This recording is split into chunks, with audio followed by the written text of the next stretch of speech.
and get our webinar started. So first, I'd like to say hi and welcome to our Rare Patient Impact Grant webinar and Q&A. I will be taking questions throughout the webinar. If you are on the computer and you'd like to utilize the Q&A function on the bottom right-hand corner of your screen, I will be answering those questions at the end, as well as questions that were sent to me prior to this webinar. If you are joining us, if you need to leave early, we will be recording this and be posting it on our website under the Rare Patient Impact Grant page. You can check under where you were able to register for this webinar. We will now have the recording in its place. If you are joining us late, you can also access that same recording. And for those of you who registered for the webinar, we will also be sending out the recording via email. So a little brief about Global Genes and what we do. Our mission is to eliminate the challenges of rare disease, and we do this by helping to develop resources and tools for our patient advocates, building a fully connected network, and funding science and technology innovations. Rare Patient Impact Grant Program, we are in our third year, and the goal of our grant is to award programs and projects that offer tangible and identifiable effects on the rare disease patient and families. Grant proposals must be within the 5 scales of innovative, impactful, achievable, tangible, and scalable. If you have any questions about that, all of this information is also in our grant guidance with further information. So our grant projects this year are broken up into 2 categories, innovation and support. Overall, our grants are able to fund, but not limited to, projects like national conferences, mentor training programs, education awareness, information and development, educational programs in hospitals or medical professionals, clinical guides and booklets, family activities, or additions to conferences. What our grant is unable to fund is any personal requests such as medical treatments or any individualized research. The sourcing as comes from our Tribute to Champions of Hope event, which will be happening this coming September, which will be helping to fund the 2018 grants, our annual Denim Dash 5K, and any individual donorship throughout the year made to Global Genes. Because funding is complete individual donorship based and event based, our funding is reliant, and what we're able to provide to our advocates is reliant upon the funding that we get each year. So unfortunately, we're unable to tell you that we will be able to fund a certain dollar or amount of grants per year. Ability, and again, this can all be found in our grant guidance, is a benefit to our Foundation Alliance members. If you're not a Foundation Alliance member, you can still apply today. The Foundation Alliance membership form link is available on the Rare Grants homepage, as well as the Foundation Alliance homepage, both on the Global Genes website. I also offer the grant to U.S.-based support groups. If you are a support group, you do need to have a medical professional sign a letter of endorsement. Without that, unfortunately, we cannot consider your letter of intent. All of the projects must be completed within the 2018 calendar year. And unfortunately, right now, you cannot be a 2017 recipient, although we are hoping to create some changes for 2019 and possibly allow that. But again, if you are a previous winner from 2017, you are not able to have a consecutive grant awarding. So as I mentioned, we have 2 categories. We have innovation and support. So the support area, this question comes up quite often. This category are projects or programs that we can fund that will help expand the capacity of your organization and help fulfill a need. An example of this would be helping to create a webinar series through the support of a program like WebEx that further education to your community. This will extend the capacity of your organization and allow further support. And of course, it meets the requirements of measurable, scalable, etc. We are not able to fund overall budgets in terms of your conference or events. We would have to know the specific item in which it's budgeting for. So, for example, for conferences, we would like to know if it's going towards travel scholarships, on-site daycare. So we cannot just support a general conference fund. With that, though, all funding, about up to 10% of the funding can be designated toward administrative costs, but the rest of the money must be allocated to actual grant program or project. The innovation we do get a lot of questions about, and it is can be difficult to figure if your project falls into the innovation category. The category, though, is designed for projects that, in essence, the envelope or craft different ways to approach maybe similar barriers that the community faces. Examples of this is going to be from 17. If an example is we have a 3D printed device being worked on that is going to be able to extend capability to those who've lost something in their hands. New ways to look at genealogy, natural history studies, or clinical guidelines. We all have innovative projects such as utilizing different types of web streaming devices in efforts to create a model type for the other community members who cannot afford full AV at their conferences. So those are some ideas that could be in the innovative category. If you have questions about whether your project or program falls into innovation or support, feel free to email our rare grants at globalgenes.org, and we'll be able to answer all those questions. Our grant distribution, so again, as I said, the award amounts will be based on the type of funding that we are able to gather at the end of the fiscal year. But with that, you can apply to be awarded up to $500 to $15,000, and again, it's in the support or innovation category. Unfortunately, at this time, we can only allow you to apply for one project in one of the categories. Again, this may change over time as the program develops, but at this current moment, we can allow one grant application per foundation, and it must fall in either the support or innovative category. The grant awards that are $5,000 or less will be paid in full 30 days after the announcements, which will happen in January. And grant awards of $5,000 plus will be paid in 2 installments. You'll receive your first amount, which will be $5,000 30 days from the announcement, and the remaining balance after that, 3 months after. Not be transferred to any personal account, so your foundations must have a bank account in their name. It does not have to be at the time of your LOI, but it must be by the time the grants are awarded. So the new part that we brought to the grants this year, and we hope that we'll be able to see a lot more of our advocates at our summit, but we will be offering one free registration pass to our Global Genes 2018 Patient Advocacy Summit, and we will also be adding a poster presentation that you will all be able to participate in. If you're unable to attend our summit or choose not to take on the comp registration, we would to ask if you would like to have a poster be submitted for showing purposes. And again, this may develop later as the years go on, but this is something new that we would love to share with the rest of our community at Summit. Our case reporting, we have 2 reporting guidelines that all foundations must meet upon the completion of their grant projects or programs. We have a case study report, and this will be between 1 to 3 case studies, depending on the amount funded. And this will be due 45 days after the close of program or the project. There will be a template provided upon grants, and this case study will be mostly revolved around submissions, testimony, video, pictures, quotes. We definitely just want more of just the effect that the community overall sees from the kind of social emotional standpoint. The closing report, though, will be due 90 days after the end of the calendar year, and a template will be provided upon being awarded. And this is to really recap what you proposed your budget versus what was spent, what is your potential for continuation of the project, lessons learned, wrap of the amount of people within your population that you reached. So we're looking more at your numbers and your project or program. So overall process, this is, again, your grant guidance, which can be found on the Global Genes website under the Rare Grants page. Submit your letter of intent, and that will be due August 11th, midnight. Anything after that, unless previously emailed to the Rare Grants email, we cannot accept anything later beyond that date. If approved, the link to submit your application will be emailed to you.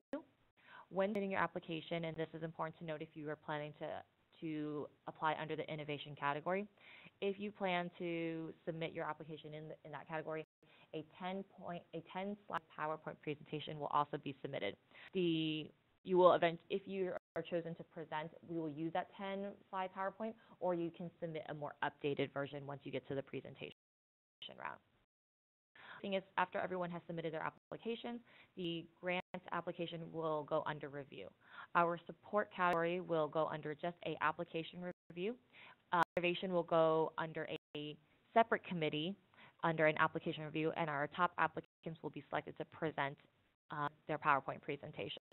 If you are chosen for this presentation, you will receive an email with a link to sign up for a slotted time, and you will present via WebEx, which will be this platform. Once all of the applications are reviewed and all the presentations are seen, applicants will receive either a letter of awarding or a denial of our grants. If you will also be sent a link to set up a one-on-one call with myself to discuss further details and starting the grant process. For knowledge, our applications are reviewed under a separate committee side of Global Genes, and it is done by an independent and blind review, and it consists of our leaders from medical, research, industry, academia, and nonprofit fields. Again, line and any important deadlines, as you can see, the letter of intent, again, it's due August 11th, 2017 by midnight. The letter of intent status you will receive from our Rare Grants email, and that will be on August 15th. And if you are given that email with the link provided for the application, your application is due by Monday, September 18th. Everyone will be notified on December 5th of the status of their grants. Awards will be publicly announced on January 16th, and from 30 days from that January 16th date, we will send out your awardee, and your checks will be received. Such a short webinar, everyone. I realize that we scheduled it for a little bit longer, but if anyone has any questions, please feel free to utilize the Q&A function on the bottom corner. I will go over a couple questions that I know was already sent to me via mail. So hopefully these answer your questions you may have. One of the questions was, can projects focus on the education of the medical community? Again, yes, this would fall into the support category, unless you find that it is a unique way to educate the medical community, in which, of course, you can always apply under innovation. But yes, anything towards the medical community, hospitals, or anything in healthcare adjacent, of course, health community, so we're more than happy to help fund those types of projects. Will I be included in the grant request, and what can? So again, this is to cover your project and program. When you submit your application, it will ask for the breakdown of your budget, but 10% of your amount can be given to administrative costs. Let's see. Can you submit an application per category? Again, at this time, we can only allow applicants to apply under one of the categories. So you have to determine if your project falls under support or innovation. Can funding support be obtained on an organization's existing project, or does the project need to be new? It can be, or if you are, we are more than happy, and we love to always provide seed money and give to new projects. Of course, many of you may be trying to fund your conferences, which could be long-standing, and so we're more than happy to fund those as well. How does Sickle Genes mean by funds are intended to help expand the capacity of an organization? Previously covered, expanding the capacity is we're able to, by owning the grant, your project or program is something that you would not have been normally able to do had you not received the money or funding source. So again, offering a WebEx platform, adding daycare onto an event, these are examples of expanding your capacity. See, we have a few more questions coming through. How will the LOI be? LOI, if you log on to the website and go under Rare Grants, under Letter of Intent, there'll be the guidelines at the very top, but it is an 11-point times New Roman font, and it is one page. Let's see. We have a few more. Apologies. Just trying to pull them up.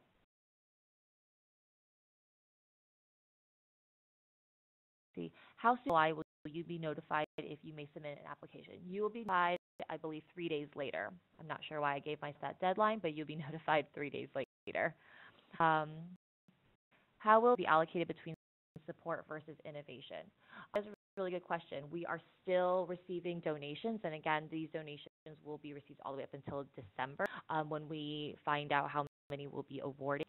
It will really depend on how many applicants we receive and the dollar amount of which they are applying for. So again, that's anywhere between 500 to 15,000. We will try to break it up in an even as we can, but at the very minimum, probably be a 50-50 split, just so that we can fund both of categories.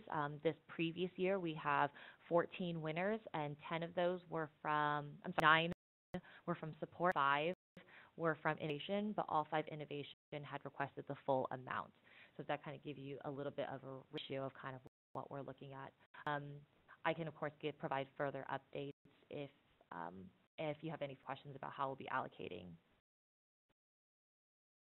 You typically receive each year. Each year, it really depends. We have received anywhere between 75 to 150 over the last couple years.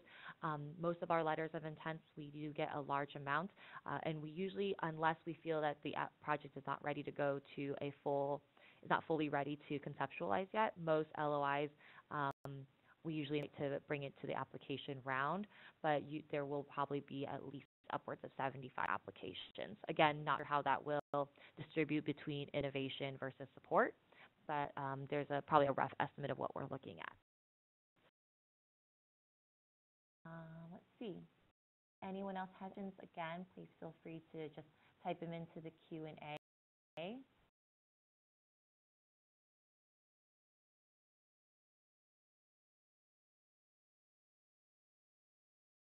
See, another question. Would a project on creating a web-based platform for rare disease patient advocacy groups to interact with each other, implementing hosted patient focus group sessions and patient-centered best practices be something supported by the grant? Yes, I believe that it meets those five criteria of scale. Let's go. I can't even remember all of them.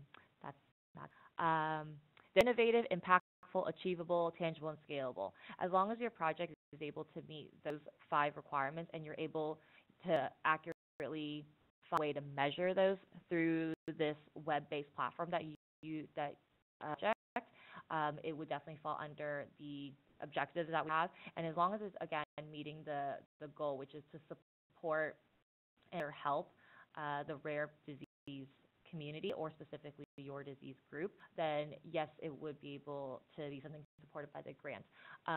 Where you decide that that's in innovative or support will be more onto your business based on your understanding of the project that you're proposing. If you feel it's more towards the support because it's providing capacity for your community, then I would say support. But if you feel that this is something very innovative and unique way to approach support for a community and can be implemented or duplicated by other communities, then I would say you can apply under innovation. But again, that will be subject to how your understanding of your project that you're going to propose to it. Can we ask for a larger project? I believe I understand this question. Are you asking if there are funding sources and we're one of the funders for a larger project? If that is the question, then yes, absolutely. We do not have to be a sole funding for any project or portion.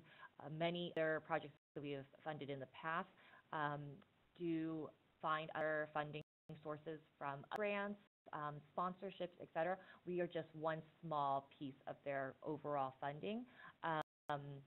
With that, again, we do ask that we know exactly what piece of that funding.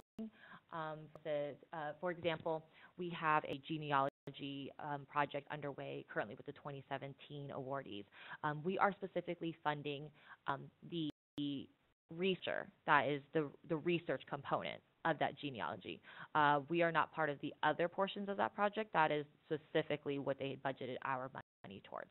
So I hope this is your question. If not, please let me know, and I can try to further answer that question. Let's see. Apply for 15,000 and don't receive it. Is it possible to receive 5,000? Yes, absolutely. We try to, of course, fund the requests that you are asking for, and we always aim to fund as many projects and programs that we possibly can. Unfortunately, if we find that there are many projects that we would like to fund and we cannot fund the amount requested, we are more than happy to offer a counter amount to help with, again, some of that seed money. Unfortunately, we love to fund everyone for the full amounts that they're requesting, but sometimes we aren't able to. But yeah, it would definitely be a possibility. If that is the case, you will receive a letter offering a different amount awarded dollars versus what you had initially requested. And if you would like to take that, that's wonderful. If not, then we will put it back in the pot and redistribute it back to a different grant. About what you consider to be administrative costs. Sure, this will be anything like cost of printing, I say faxing, who faxes these days? Any printing costs, anything that will have to do with more of maybe creating marketing assets, anything like that would have to be distributed. For example, if you are needing to make flyers to promote something, that 10% can help go towards that promoting, the cost of paper, the printing, and that kind of work. Obviously we understand that there may be some, I don't pay for salaries, but obviously there is that cost into when if you're creating paper documents for something, that would be what it can go towards. For the most part, though, about 90% of that funding does have to go to your project or program. But we do anticipate that some will have administrative costs. Again, it's 10%, but if you fly to 12, it's fine. It's not that big of a deal.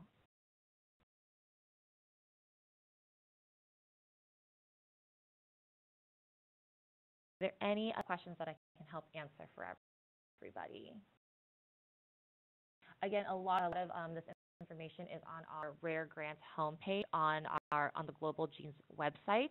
If any of you would like to jump on that, the grant guidance is available there, as well as all the important deadlines. And our there as well. And please feel free to email us anytime, or you're always welcome to call our office as well. If we are developing a brochure, can that development cost be covered? Is the brochure a component of the overall project, or is that the project itself? I don't know if you'd be able to.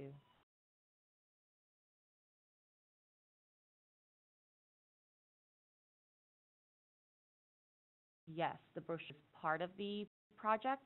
Yes, the administrative cost can help cover the brochure if it is part of the project in terms of its promotion, or if it's being to something greater, then yes, the brochure can definitely be covered. If it's the project itself, then yes, we can also cover it as well.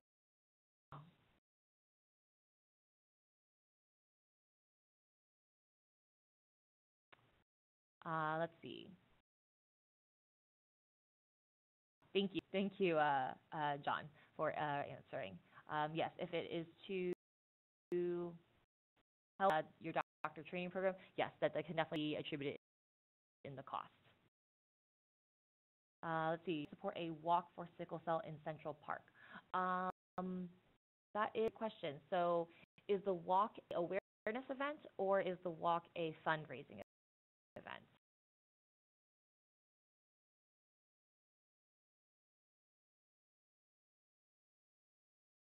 I'll just give a quick minute to see both. Okay.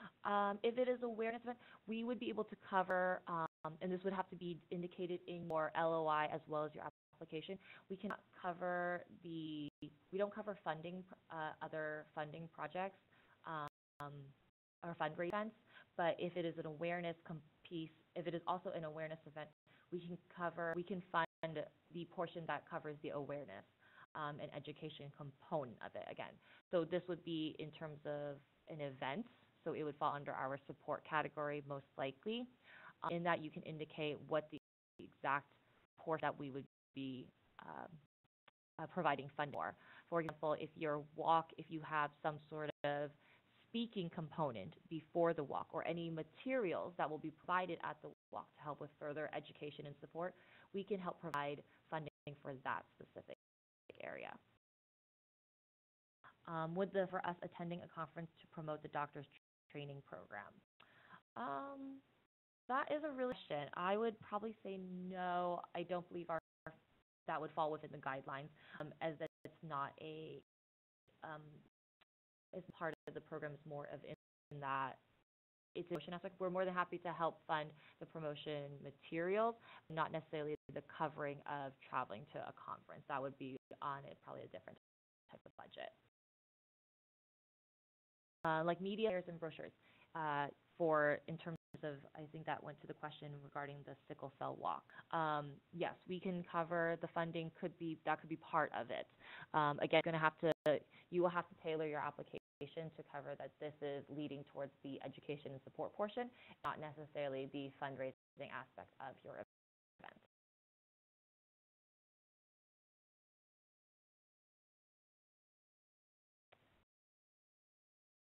Am I able to answer questions from our audience today? If you have further questions, you can also always email raregrants@globalchange.org and actually set a one-on-one call. I've actually talked with many people already regarding their specific project or program that they are planning to submit on, and we're able to go through a lot of questions to make sure that they are meeting those requirements and that they're effectively using their time. So I'm also more than happy to set up any private calls with anybody to help them figure out more about their specific project. Let's see. Developing forums to educate the sickle cell community about the importance of clinical trials. Will that be covered? Yes. Any type of forum to help educate, any webinars to help educate, any materials that help in educating, we absolutely love to fund those. Those are wonderful projects that fit very nicely into our mission and goal of the grant program.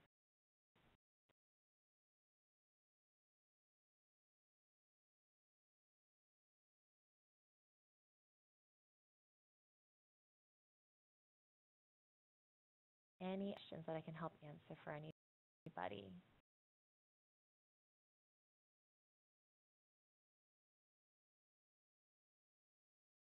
Let's see. Doctor training, will this cover the video development costs? Yes, could be an aspect. Again, it will really have to do with the breakdown of your budget.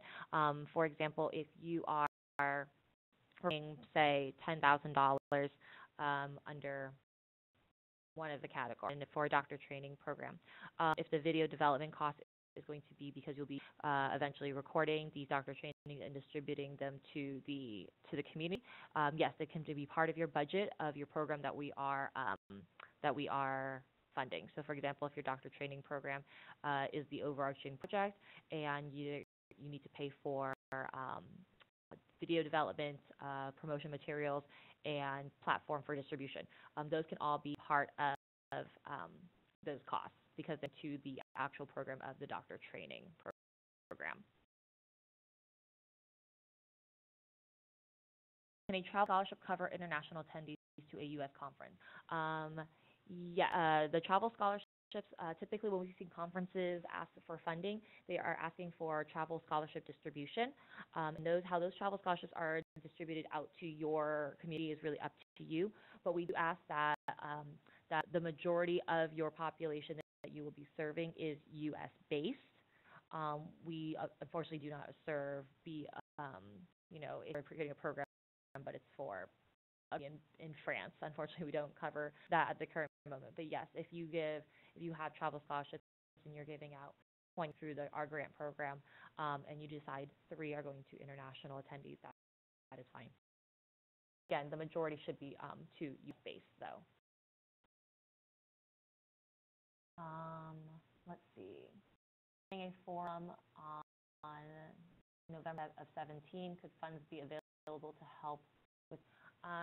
Unfortunately, the projects are for the 2018 fiscal year and calendar year. Funds will not be distributed until the start of 2018. If it if that's part of the overall series that you're creating and that's the first one and then majority of are in 2018, sure that we've had people where they have kind of pre-put out the money for that and then it's just the start of one of many of in a series. We have seen that happen. We just of course ask that most of that is done in 2018. But if your start is November 2017, obviously if you have one that goes on, that's probably fine.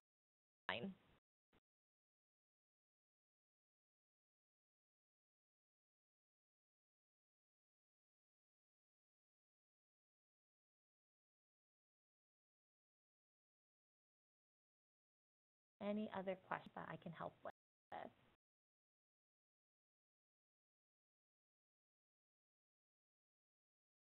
Again, I'm more than happy to review anyone's projects or programs and make sure that it's all fun. Start following all of our guidelines that we have. You can just me. I'm more than happy to set up a time to chat, or if you want to just send a rough summary of your project, I'm more than happy to kind of review it and make sure that there's um, falling within guidelines, or just help how we can help craft your application better to make sure that it is meeting the requirements. Email us at raregrants@globalgenes.org.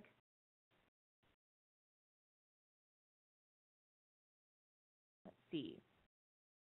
Here's a question that just came in.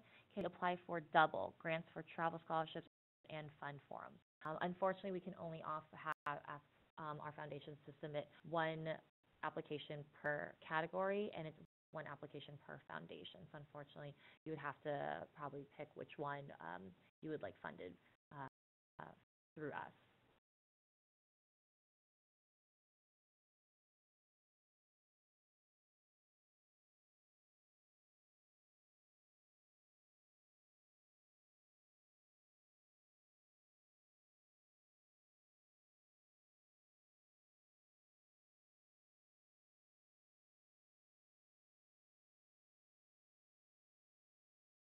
Any other questions?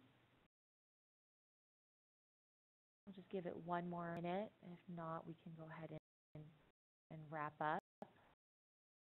Hopefully these answered your questions of what our grants can consist of.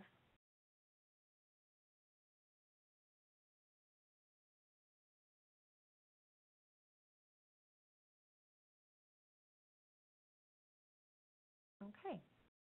Doesn't look like we have any more questions coming through. Go ahead and let's see, and I'll go ahead and wrap everything up. Has any questions or they're concerned about their application or the process, please feel free to email us. Hopefully we were able to answer a lot of your questions during this webinar. Our rare grants, again, really for everyone that is attending today, our rare grants are really meant to help our community to really push the envelope and provide, advance to our community through projects and programs that you wouldn't have been able to achieve for your specific group without this funding. We are very flexible quite often with a lot of our applications in terms that, as long as you give us a great explanation, the project is meeting the idea that it's supporting your community and it's supporting the rare disease space. Your budget is accurate to what you're projecting. We really do take all applications into consideration. We really do want to be able to fund every single one of these projects. We know how much all of these are in need by your community. We want to do the best that we can to help. So encourage everyone to apply for our Rare Patient Impact Grant, to submit LOIs. If you have any questions, would like to bounce your projects off of me, I can answer any personal or more specific questions related to your project or program. I'm more than happy to help so that we can create your letter of intent and your application to be the absolute best it can be. So please feel free to reach out to us at any time or call us at our office. We're more than happy to provide any further support through this project and through this program to all of our advocates. So hopefully you have our information, and hopefully you learned a little bit more about our grants today, and hopefully we got some of those questions answered. But again, this will be available on our website along with our guidance and our contact information. So please, thank you, and feel free to let us know if you need any help. Good morning, everyone.